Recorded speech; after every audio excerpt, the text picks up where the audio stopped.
All right, as we transition to this week's assignment, which is Applied Learning 2, I want to stress the importance of this week for everyone. Now, the prior video talked about developing a philosophical foundation for how we view assessment and how we want to use it in our courses going forward. And then from Applied Learning 2 on out, what we're going to be doing is deepening that understanding, but also applying it by creating not only lesson plans, but creating assessments and ensuring they are aligned across multiple dimensions. This is a difficult week.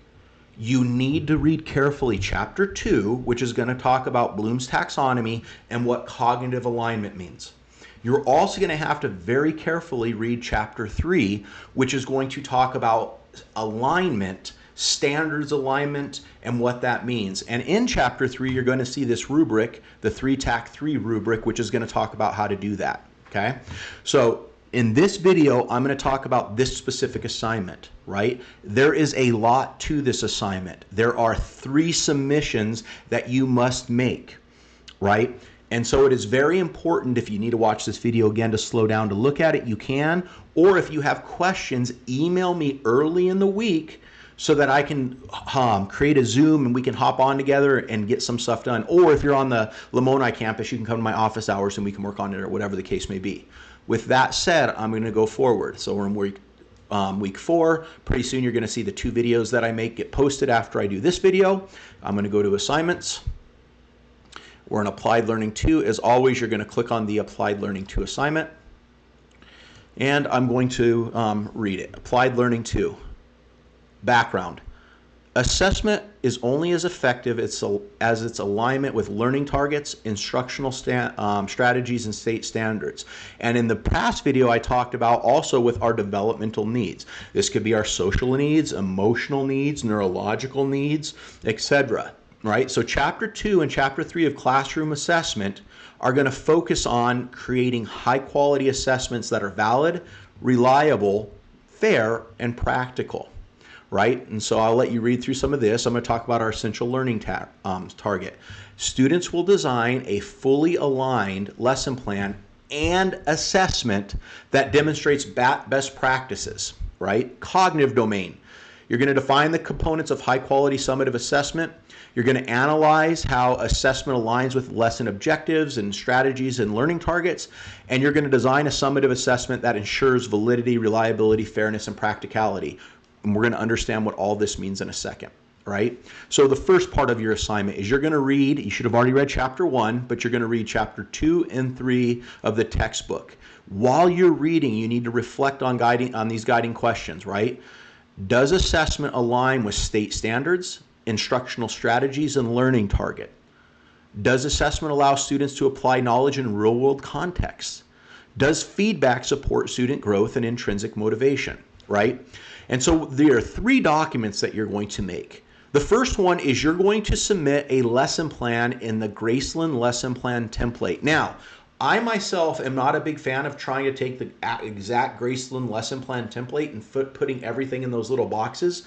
And so when you see my student exemplar, if you want to put those boxes in sort of like a paragraph form so you can write it so it flows down, that's perfectly fine. But what has to happen with your lesson plan is I have to see all of the components and the wording from the Graceland lesson plan utilized. And I'll talk about that later down the video, right? Now, you're going to take either a lesson plan that you already created, and I hope that at some point in another class you've already created a lesson plan and an assessment and you have everything good to go and turn it in. If you've done that, awesome. You're going to use that lesson plan and edit it to meet the needs of this assignment. If you have never created a lesson plan, you may find one online, you can borrow one from a friend, etc., but it needs to be related to the content that you are being endorsed in, i.e. the content you're going to teach when you're a teacher, right? So you're also going to create some summative assessments. These could be formative too, but I'm doing them summative in a way because you could, in theory, put them in the grade book, right? Now, when I'm talking about creating an assessment, I'm not talking about writing that, hey, I'm going to give kids an exit ticket out the door at the end of class, or hey, I'm going to give them a 20-point multiple choice exam, right? You need to specifically write out what that is. So if you're giving kids a 20-point our 20 question multiple choice test, I need to see the 20 questions with the ABC answers and and all that kind of stuff and the directions for it. If you're having kids do an essay, if that's what you're doing, I need to see the essay prompt and the scoring rubric or how it's scored, right? So on and so forth. The last thing you're going to do is you're going to attach the self-scoring rubric, which when we come back here is this 3-TAC-3 rubric, and I'm going to talk about this real quick. As you read, you're going to find out what alignment means. For example, if your learning targets on this left-hand side on the y-axis are knowledge and simple understanding, and this aligns to chapter 2 with if they're at the knowledge and comprehension level of Bloom's, right? Well, then an assessment such as a selective response or a brief constructed response, right, is a perfect alignment because they fit, they're testing to each other.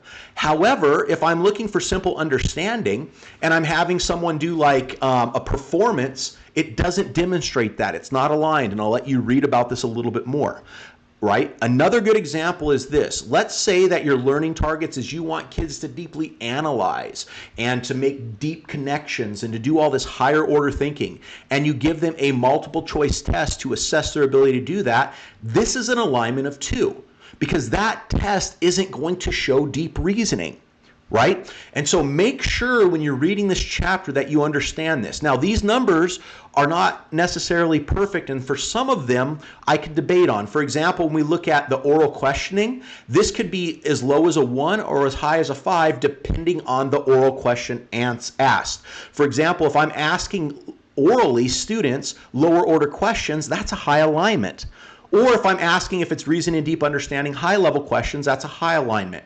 I'll let you look at this more as you go through the course, but make sure when you're reading chapter 3 that you understand this, and if you don't, let me know. Because actually, I'll pull this up again. When you get done, when you look at your lesson plan, you're going to circle on here. You could open it up in like a Paint or whatever the case may be. And if your learning targets are worded in Bloom's way, that's knowledge and simple understanding, and what you give them is a 5-ticket out the door type short answer response, well, you're going to circle the 5, right?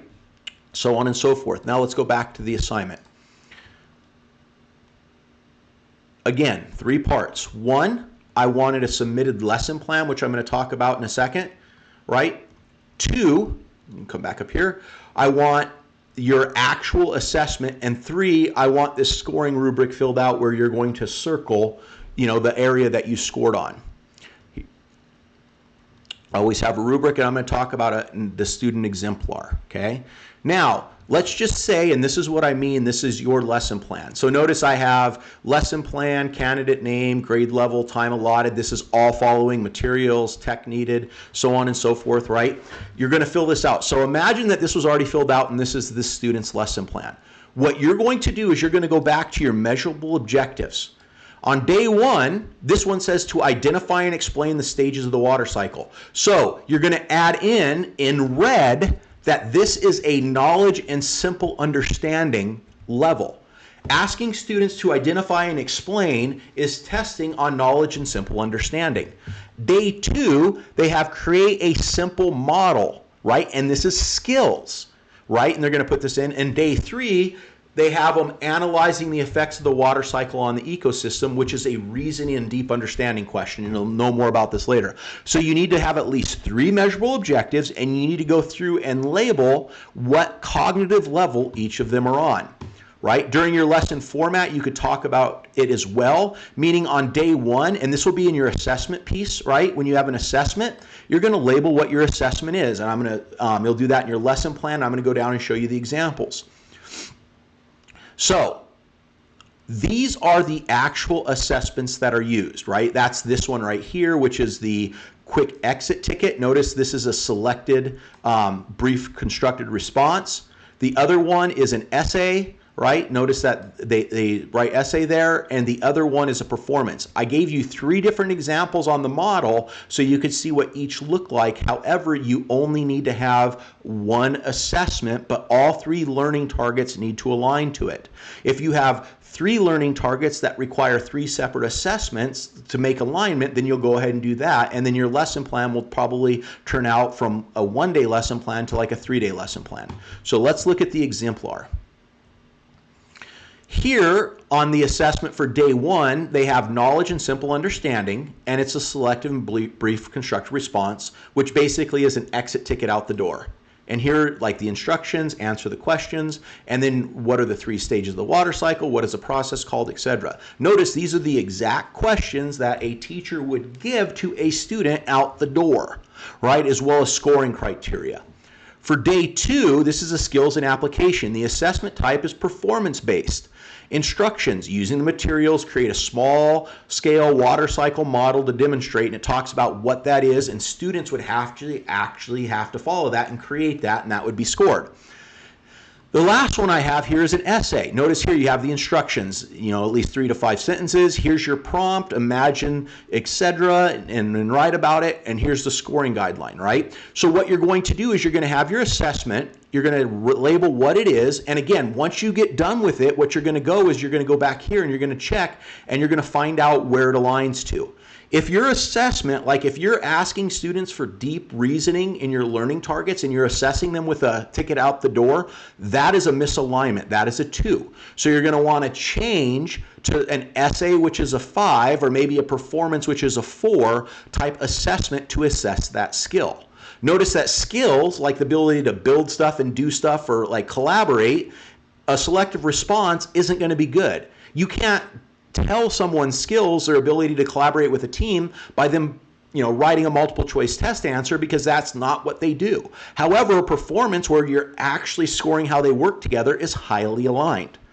Hopefully that right there is going to help make this assignment much more easier to understand. Again, read through it, read the chapters. If you don't understand, email me, but you need 3 assignments submitted. 1, a lesson plan that is going to have the cognitive levels next to the learning targets in red, as well as the type of assessment you're doing, which comes from, this particular paper, in red as well when that's written there. You're going to have the actual assessments that you're doing, like I need an assessment, and then you're going to attach the scoring rubric. Again, if there's any questions, let me know. This should be a fun assignment, and everything builds on it going forward. Have a great day.